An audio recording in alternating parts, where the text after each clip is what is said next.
Patay ang isang lalaki matapos makipagbarilan sa mga pulis sa San Jose del Monte, Bulacan.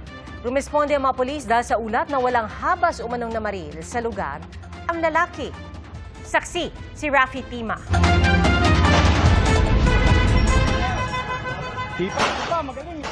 Sunod-sunod ang alingaw-ngaw ng putok sa kalsadang ito sa Barangay Muson South, San Jose del Monte, Bulacan bago mag-alas 2 ng hapon kanina.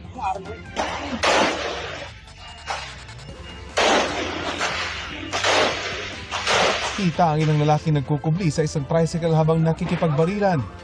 Sila ang mga pulis na rumisponde sa isang tawag na may isang lalaking walang habas na namamaril sa lugar. Ayan na yan!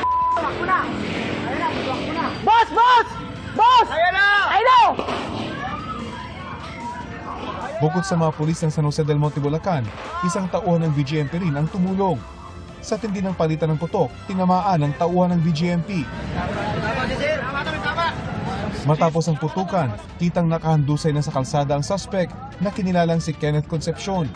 Na-recover mula sa kanya ang isang caliber 9mm na baril, 2 magazine at 6 na live ammunition.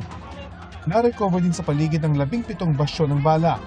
Ayon sa isang saksi, bago dumating ang mga pulis, kita pa niya ang walang habas na pamamaril ng suspect mula sa kanyang tindahan. Sa nervyos po, pumasok na ako sa kwarto, dito sa loob ng bahay namin. Ang sabi ko sa anak ko, may namamaril, sabi ko, magtago na tayo. Itinakbo pa sa ospital ang suspect pero idineklara na siyang dead on arrival.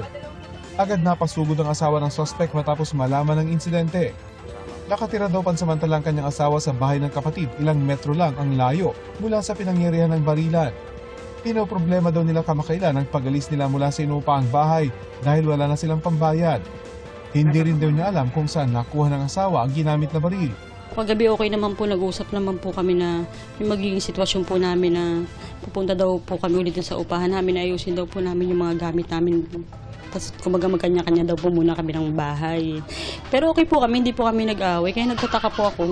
Kinanakit lang ng asawa ng suspect, puro sa dibdib ang tama ng kanyang mister. Hindi man lang po sila nag-warning, siya talagang tinuluyan po talaga nila. Inihingan pa namin ang reaksyon ng San Jose del Monte, Bulacan Police. Ilang sasakyan din ang tinamaan ng bala sa insidente. Para sa GMA Integrated News, Rafi Tima ang inyong saksi.